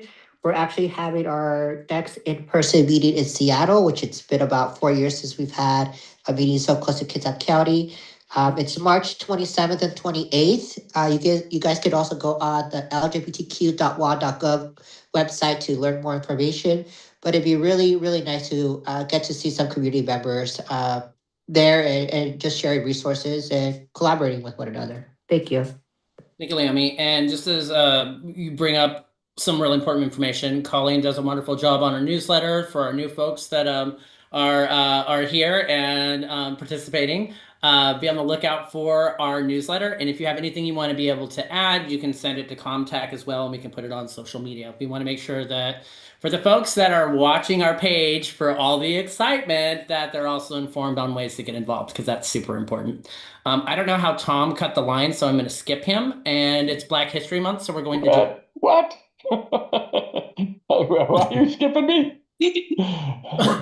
Tom, you broke your social media vow today, so like after Colleen first. Who's next? As announced the Kitsap County's annual dinner auction, because May 2nd, Oyster Bay Inn, because Nick Brown and Emily Randall said they're going to be there. And Tom needs some support on those committees, so go help because I quit. So Jewel. Yeah, I was just gonna say the Bremerton Food Line was just saying that they needed more volunteers to cover those extended shifts. So it's really wonderful if you can, even if you only have like a couple hours a week, they work with your schedule. It's an easy process, and that really helps with food. So food insecurity. Thank you. Thank you, Jewel. Colleen? Couple things. Leomi, please send me a link for that convention so I can put it in the newsletter. But another thing is that we always talk about bringing in youth, supporting youth. And so at the March meeting, I have invited David McLean to speak at our next meeting. He is a Central Kitsap High School student, and he is wise beyond his years. And he spoke at the MLK event recently in Bremerton, and I think he's brilliant. And so I invited him to address our meeting next month and to give the exact same address that he gave at the MLK meeting. And frankly, the topic he dealt with is fear. And he wrote a poem about it, and then he gave a speech about it. And I think he has words that all of us could use, particularly at this time. So come to the meeting next month, please. Thank you, Colleen. Thank you. Jerry. I'm back again. Anybody interested? Tomorrow, Friday, February 27th at Olympia is the hearings for the mosquito fleet. That's the Mosquito Fleet Act, HB 1923. Our 23rd legislator asked us if we wanted to come and speak to the motion. It's to activate the mosquito fleet to help fill in some of the gross lack of boats that we have for our ferries. So I encourage you. I'm going. My family's going. Anybody needs a ride, let me know. Thank you, Jerry. Terry. Hello. March 11th is the reorganization of Paulsbo Pride in the Paulsbo Town and Country, also known as Central Market. And if Patrick, in the interest of time, next meeting, can we add a discussion on the censorship of Carolyn Zimmers, please? Sure. Thank you. Paul, I didn't know you had non-suited clothes. Right. Again, the joy of being on Zoom at the house. Yeah. First, thank you so much for facilitating this meeting tonight. Great job. And everybody that spoke, thank you so much for speaking your mind, speaking your truth. It is good therapy. Chad, great words. I already texted you that though, but I really didn't want to share this in this meeting, but I'm not going to be able to be with you next month.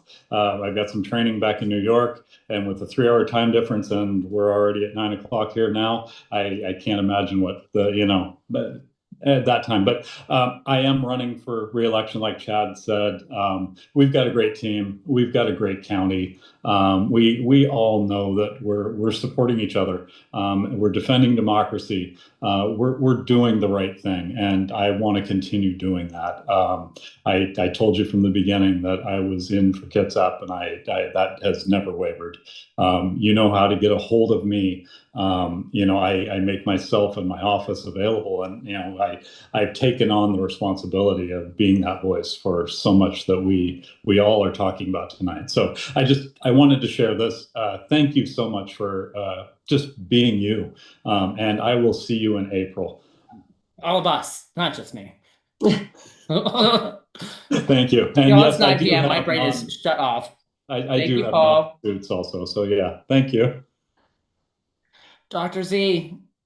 Hi there. Yeah, thanks a lot for doing this job. I don't think I had a choice, Anyway, y'all. pardon me? Sorry, I don't think I had a choice. I don't think so either. I mean, I So could have just anyway, quit before and be very, like, y'all figure it very, out. very important. March 18th is the next No Kings rally.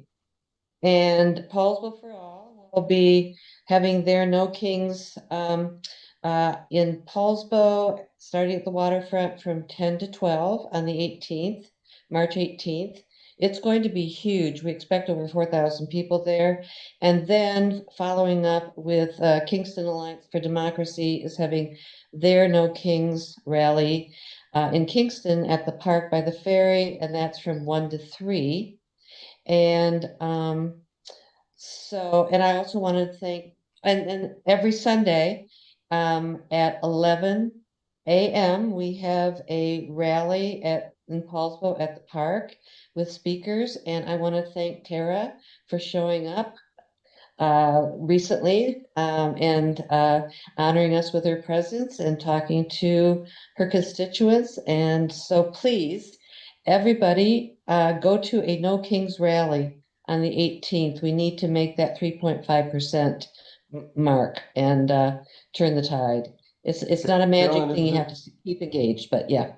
Is it the 28th, March 28th, or 18th? It's the 18th. And oh, Caroline, can you confirm there's also some central ones as well? The Yeah, same day. Is it like I know there's a Port Orchard one and the Minette one, right? It's like a big whammy.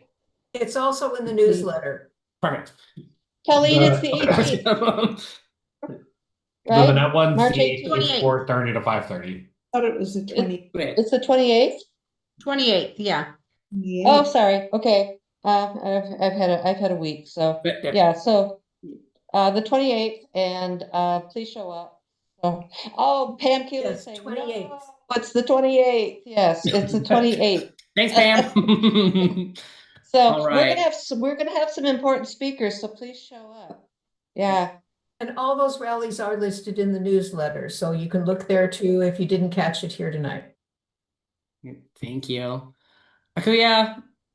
Yes, this was a wonderful just coming together and having some real courageous conversation. I'd like to invite you all tomorrow night. We're closing our Black History Month celebration at the Bainbridge Island Library at 6, from 6 to 8:30. We are having our semi-quincentennial 250th commemorating of our nation's freedom, and you have no 250 without us. So we are having community voices around freedom, what freedom looks like for all of us, and you are all invited to come join us as we close out our Black History Month commemoration and celebrations. And I hope I see y'all tomorrow. Thank you, love. Naomi, take us home. Wait, we are home. Well, I motion to adjourn. Yes. All right. Second. Second. Second. All right, you guys are great. let's do this again sometime. Have a wonderful rest of your February, and I will see you out in the wild. Thank you, Hey, Patrick. everybody. Thank you. Great job.